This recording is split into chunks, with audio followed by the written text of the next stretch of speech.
Hello all, welcome back to Yashaswini Vamshika cooking and tips channel. First ఇప్పుడు వచ్చి చూసేద్దామండి. కుంకుడుగాయలు మనం తలస్నానం చేయాలి అంటే మెయిన్ సిటీస్లో ఉన్న వాళ్ళకి పెద్ద ప్రాబ్లం ఏంటి అని అంటే కుంకుడుగాయలు కొట్టుకోవడం, మళ్ళీ ఇది సౌండ్ రావడం ఇబ్బందిగా ఉంటుంది కదా. అలా కాకుండా సింపుల్గా మనకి బాత్రూమ్ అంతా పిప్పి పడకుండా ఉండాలి. ఎలా ఎట్ ద సేమ్ టైం ఏంటంటే మనకి సౌండ్ రాకుండా ఉండాలంటే కుంకుడుగాయలు వేసేసి ఒక 5 నిమిషాలు ఉడకబెట్టేసేసండి. చల్లారిన తర్వాత ఈ విధంగా జ్యూస్ తీసుకున్నామనుకోండి, ఈ జ్యూస్ తోటి మనం షాంపూ ఎలా అయితే చేస్తామో అలా చేయొచ్చండి. దానివల్ల ఏంటి అంటే కుంకుడుగాయలు సౌండ్ కొట్టే ఇబ్బంది లేకుండా ఉంటుంది. అట్ ద సేమ్ టైం పిప్పి కూడా బాత్రూంలో పడకుండా అయితే ఉంటుంది. నెక్స్ట్ టిప్ వచ్చేసి ఫేస్ గ్లోయింగ్గా కావాలనుకుంటూ ఉంటాయి. ఏదో పార్టీకి కానివ్వండి, లేదంటే ఫంక్షన్స్కి కానివ్వండి వెళ్ళాలి అనుకున్నప్పుడు అప్పటికప్పటికి మనకి ఫేస్ అనేది స్కిన్ గ్లోయింగ్గా ఉండాలి అని అనుకుంటే న్యాచురల్గా 5 నిమిషాలు ఇది అప్లై చేసుకొని 15 మినిట్స్ ఉంటే చాలండి. మన ఫేస్ స్కిన్ మంచి గ్లోయింగ్ అయితే ఉంటుంది. కొంచెము పసుపు ఉంటుంది కదా, పసుపు వేసేసేసి ఈ విధంగా హనీ వేసేసి ఆ తర్వాత వెంటనే కనుక ఒక 15 నిమిషాలకు ఉంచేసేసి చల్లని నీళ్ళతో వాష్ చేసుకున్నామే అనుకోండి, ఖచ్చితంగా మన స్కిన్ అనేది గ్లోయింగ్గా ఉంటుంది. ఫేస్ ప్యాక్లు అలా కొంతమంది న్యాచురల్గా రావాలి కాకుండా పార్లర్కి వెళ్ళి ట్రై చేస్తూ ఉంటారు. అలా కాకుండా సింపుల్గా న్యాచురల్గా ఇలా ట్రై చేయండి. మీ ఫేస్ అప్పటికప్పుడు మంచి గ్లోయింగ్ అయితే ఉంటుంది. అండ్ నెక్స్ట్ స్టెప్ వచ్చేసి పిల్లలు కొన్నిసార్లు స్కూల్ నుంచి వచ్చేటప్పుడు ఈ విధంగా స్కెచ్తో మార్క్స్ చేసుకుంటూ ఉంటారు కదండి.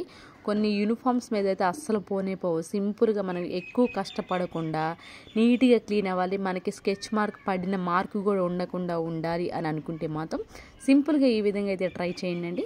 కొంచెం మనం బాత్రూమ్ క్లీన్ చేసుకునే హార్పిక్ ఉంటుంది కదా, హార్పిక్ వేసేసేసి మరి ముఖ్యంగా యూనిఫామ్స్ కొంచెం ఇబ్బంది పడే వాళ్ళు ఎవరైనా ఉన్నారంటే మీకు కనుక ఇష్టం ఉంది అనుకుంటే ఈ విధంగా హార్పిక్ కొంచెం వేసుకుంటూ మీకు హ్యాండ్కి టచ్ అవ్వకుండా పాత బ్రష్ ఏదైనా ఉంది అనుకోండి, పాత బ్రష్తో కనుక ఈ విధంగా రద్దుతూ ఉన్నామే అనుకోండి, ఆ తర్వాత ఇక్కడ ఏమాత్రం మనం బెటర్ బ్రష్ ఉంటుంది, బట్టల బ్రష్ కూడా పెట్టకుండా పాత బ్రష్తో కొంచెం వేసుకొని క్లీన్ చేసి చూపిస్తున్నాను చూడండి.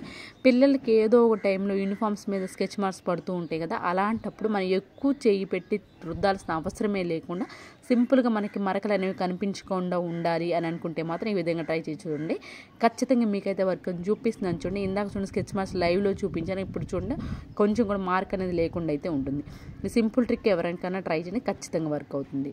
నెక్స్ట్ స్టెప్ వచ్చేసేసి కొన్నిసార్లు పెన్ మార్క్స్ కూడా పడుతుంటే ముఖ్యంగా వైట్ వాటి మీద పడినప్పుడు సింపుల్గా మనకి వైట్ మార్క్ పైన క్లీన్ అవ్వాలి అని అనుకుంటే మాత్రం ఈ విధంగా అయితే ట్రై చేయండి. పిల్లలు యూనిఫామ్స్ మీద పడినప్పుడు వైట్ షర్ట్స్ పైన హ్యాండ్ శానిటైజర్ ఉంటుంది కదా, ఆల్కహాల్ కలిసింది దాన్ని కొంచెం విధంగా ఎక్కడైతే మనకి పెన్ మార్క్ పడిందో దానిపైన వేసేసేసి పాత బ్రష్ ఏదైనా ఉంది అనుకోండి, కొంచెం ఎక్కువ టైం అయితే పడుతుందండి. లైవ్ అప్పుడప్పుడు వెంటనే పడిన మార్క్ అనుకోండి ఈజీగా త్వరగానే పోతుంది. అదే కొంచెం వీళ్ళు స్కూల్ నుంచి ఒక 2 hours అలా గడిచిందని కొంచెం ఎక్కువ టైం పడుతుంది కాబట్టి అలా హ్యాండ్ శానిటైజర్ వేసేసి ఒక గంట సేపు వదిలేసేసేయండి. ఆ తర్వాత ఈ విధంగా పాత బ్రష్తో కనుక క్లీన్ చేశారనుకో మరకలు ఏమి లేకుండా ఉంటాయండి. నేనంటే ఇప్పుడే పెన్ మార్క్ వేశాను కాబట్టి నేను వెంటనే పాత బ్రష్ తోటి క్లీన్ చేస్తున్నాను. లేదు అంటే మీరు ఒక గంట సేపు నానబెట్టేసేసి ఈ విధంగా సర్ఫెక్స్ మ్యాటిక్ లిక్విడ్ కానివ్వండి, లేదంటే విమ్ లిక్విడ్ గిన్నెలు క్లీన్ చేసి ఏదో ఒక లిక్విడ్, లేదంటే కొంచెం సర్ఫ్ అయినా పర్లేదండి, ఏదైనా కానివ్వండి ఈ విధంగా వేసేసి ఆ తర్వాత కొంచెం ఈ విధంగా క్లీన్ చేసుకుని తర్వాత వాటర్తో కనుక వాష్ చేసాము అనుకోండి మనకి పెన్ను మరకలు అనేవి లేకుండా ఉంటాయండి. మీరు ఏదేంటి అంటే మన బట్టలు ఉతికిన బ్రష్ ఉంటుంది కదా, ఆ బ్రష్తో అంటే ఏంటంటే బట్టలు ఉతికిన బ్రష్ ఇక్కడ ఎందుకు యూజ్ చేయలేదు అని అంటే బట్టలు ఉతికిన బ్రష్ ఎక్కువ రఫ్ అవుతూ ఉంటుంది, అక్కడ ఆ క్లాత్ అంటే కొంచెం చిరిగిపోయినట్లు అనిపిస్తుంది. పాత ఈ విధంగా టూత్ బ్రష్ ఉంది అనుకో, దీంతో కనుక ట్రై చేసాము అనుకోండి ఆ క్లాత్ అనేది అక్కడ రఫ్ అవ్వకుండా ఉంటుంది, ఎక్కువ చిరగకుండా అయితే ఉంటుంది. ఈ సింపుల్ ట్రిక్ ఎవరైనా పెన్ మార్కులు పడినప్పుడు ట్రై చేయడం ఖచ్చితంగా వర్క్ అవుతుంది. అండ్ నెక్స్ట్ స్టెప్ వచ్చేసి పిల్లలు కొన్నిసార్లు ఏంటంటే స్కూల్కి వెళ్ళేప్పటికి పట్టీలకి ఎలా ఉండదు కదండి, అలాంటి వాళ్ళు పట్టీలు తీసి పక్కన పెడుతూ ఉంటాం. అలాంటప్పుడు కొన్నిసార్లు బీరువాల్లో కానీ పెట్టుకున్నప్పుడు ఏమవుతుందంటే నలుపు అయిపోతూ ఉంటాయి గాలి అనేది తగిలి. అలా గాలి అనేది తగలకుండా నల్లగా అవ్వకుండా ఉండాలి అని అనుకుంటే మాత్రం పట్టీలు కలర్ చేంజ్, ఏదైనా వెండి సామాన్లు కలర్ చేంజ్ అవుతూ ఉంటాయి గాలి అనేది తగిలినప్పుడు.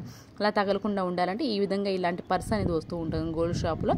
అలాంటప్పుడు మనకి చాక్ పీస్ ఉంటాయి కదండి, చాక్ పీస్ని ఈ విధంగా పౌడర్ లాగా చేసేసి ఏవైతే మన పట్టీలు కానివ్వండి, లేదంటే సిల్వర్ ఐటమ్స్ ఏదైనా అయి ఉండొచ్చు, ఒకసారి మొత్తం కలిపేసేసి పట్టీలు అందరికీ పట్టించేసేసి ఆ తర్వాత దీన్ని బ్యాగ్లో కనుక స్టోర్ చేసేసుకొని మనం బీరువాలో కనుక పెట్టేసుకున్నామనుకోండి పట్టీలు అనేది గాలి తగలకుండా కలర్ అనేది చేంజ్ అవ్వకుండా అయితే ఉంటుంది. అండ్ నెక్స్ట్ టిప్ వచ్చేసి మనకి లైన్ డేట్స్ బాక్స్ ఉంటుంది, లేదంటే ఇలాంటి బిర్యానీ బాక్స్ ఏదైనా కానివ్వండి తీసుకోండి. దీన్ని అటు ఇటు ఈ విధంగా కొంచెం వేడి చేసాము అనుకోండి, మనకి చాకును వేడి చేసి ఈజీగా హోల్స్ అనేవి పడిపోతాయి కదా. మన చీపురు పుల్లలు ఉంటాయి కదండి, చీపురు పుల్లను తీసుకొని ఈ విధంగా ఎగ్జాక్ట్గా అయితే పెట్టేసుకొని ఎక్స్ట్రా ఏదైతే ఉంటుందో దాన్ని అయితే కట్ చేసేసుకోవాలండి. ఇప్పుడు ఏంటంటే ఇది ఇలాంటివి మనకి ఆన్లైన్లో అవైలబుల్లో ఉంటున్నాయి కదా, మనకి ఎలాంటి ఆన్లైన్లో బాస్కెట్తో సంబంధమే లేకుండా ఎక్కువ రోజులు మనకి వెజిటేబుల్స్ అనేవి ఫ్రెష్గా ఉండాలి. కొన్నిసార్లు మనం ఎంత ప్లాస్టిక్ కవర్లో కాకుండా మామూలుగా పేపర్ కవర్స్లో ఉంటాయి కదా, వాటిలో చుట్టూ పెట్టినా కూడా అడుగును కొంచెం తడి అనేది చేరుతూ ఉంటుంది కదా. అలాగే మనకి కూరగాయలు ఎక్కువ రోజులు నిల్వ ఉండాలి, తడి అనేది కొంచెం కూడా చేరకుండా ఉండాలి అని అనుకుంటే మాత్రం సింపుల్గా ఈ విధంగా ఇంట్లోనే రూపాయి ఖర్చు లేకుండా బాస్కెట్ని కనుక తయారు చేసుకోవడం. మీ బాస్కెట్ని బట్టి అంటే పెద్దవి కనుక ఉన్నాయి అనుకోండి, పెద్దది కనుక తయారు చేసుకోవచ్చు. ఇక నాకు ఉన్న దాన్ని బట్టి నేనైతే చూపిస్తున్నాను. ఇలాంటివి మనకి ఆన్లైన్లో అవైలబుల్లో ఉంటున్నాయి. ఈ విధంగా చిన్న చిన్న పుల్లలు పెట్టేసేసి మనకి చిన్న చిన్న బాస్కెట్లు అనేది తయారుగా ఉంటున్నాయి ఆన్లైన్లో. అలాంటి సింపుల్ లేకుండా ఇంట్లో తయారు చేసుకోవాలనుకున్నప్పుడు ఈ విధంగా అయితే ట్రై చేయండి. మనకి రూపాయి ఖర్చు లేకుండా అనవసరం పడేసి దాంతోనే వెజిటబుల్ బాస్కెట్ అనేది తయారు చేసుకోవచ్చు. ఐ హోప్ ఇటుపైతే నచ్చిందని అనుకుంటున్నాను. నచ్చితే కనుక ప్లీజ్ ఒక లైక్ ఇచ్చి నా ఛానల్ సపోర్ట్ చేయండి, నాకు మోటివేషన్గా అయితే ఉంటుంది. అండ్ నెక్స్ట్ టిప్ వచ్చేసి ఇలాంటి బాటిల్స్ ఉంటాయి కదండి, బాటిల్స్ మనం ఏం చేస్తాము అనవసరం అని చెప్పేసి ఖాళీ చేసిన తర్వాత పడేస్తూ ఉంటాం కదా. దీంతో కూడా బోల్డ్ రీయూజ్ టిప్స్ అయితే ఉన్నాయండి మన ఛానల్లో. ఒకసారి మీరు ప్రీవియస్ వీడియోస్లోకి వెళ్ళండి. అయితే ఇప్పుడు కూడా ది బెస్ట్ టిప్ని అయితే తీసుకొచ్చేసాను. బాటిల్ పై పార్ట్ అయితే ఏదైతుందో కొంచెం చాకులు వేసి పై పార్ట్ని అంతా కట్ చేసేసాను. ఆ తర్వాత అడుగున ఏం చేశానంటే కొంచెం చిన్న చిన్న హోల్స్ అనేవి పెట్టేసుకున్నాం.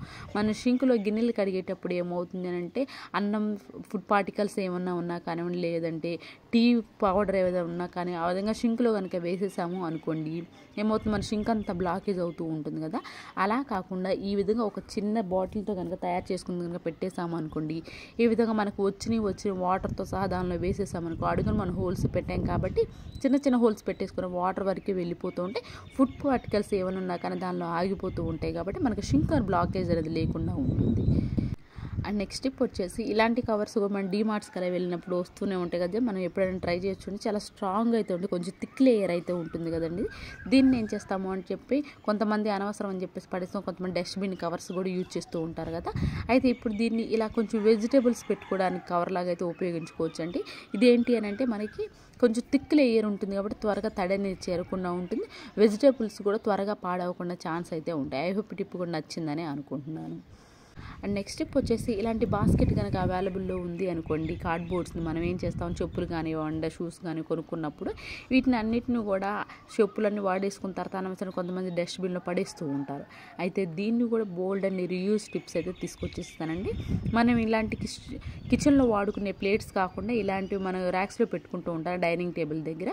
అలాంటివి ఏం చేస్తామని అంటే సపరేట్గా పెట్టేస్తూ ఉంటాం. అలా సపరేట్గా ఎక్కువ కనుక ఉన్నాయి అనుకోండి, సపరేట్గా పెట్టేసి ఎక్కువ స్పేస్ ఆక్యుపై అవుతూ ఉంటుంది. అలా కాకుండా ఎక్స్ట్రా ప్లేట్స్ ఏవైతే ఉన్నాయో ఈ విధంగా కింద పెట్టే బదులు ఈ విధంగా బాక్స్లో కనుక పెట్టేసాము అనుకోండి, చుట్టూ ఎక్కువ స్పేస్ ఆక్యుపై అవ్వకుండా ఉంటుంది. అలాగే కొన్నిసార్లు క్లోజ్డ్ కూడా ఉంటాయి కొన్ని బాక్సెస్లో. నాకు ఇక్కడ ఏంటంటే పెద్ద ప్లేట్స్ ఉన్నాయి కాబట్టి నేను క్లోజ్ అనేది చేయలేదు. కొన్నిసార్లు ఎక్కువగా ఉన్నాయి అనుకోండి, క్లోజ్ చేసుకోవడానికి చిన్న చిన్న ప్లేట్స్ ఉన్నాయి, క్లోజ్ చేసుకోవడానికి దుమ్ము కూడా పడకుండా ఇలాంటి టీ కప్స్ అలాంటి దుమ్ము కూడా పడకుండా ఉంటాయి. అండ్ అలానే కింద నుంచి కూడా మనకి ఎక్కువ దుమ్ము అంటకుండా ఉంటుంది, నీట్గా అయితే చూడడానికి అయితే ఉంటుంది. ఐ హోప్ ఈ టిప్ కూడా నచ్చిందని అనుకుంటున్నాను. ఇవేనండి ఈరోజు టిప్స్ ట్రిక్స్. యూస్ఫుల్గా అనిపించేది మాత్రం ఈ టిప్స్ అని ఒకసారి ట్రై చేయండి, లైక్ చేయండి, షేర్ చేయండి, సబ్స్క్రైబ్ చేసుకోవడం మాత్రం అసలు మర్చిపోకండి. Thank you so much for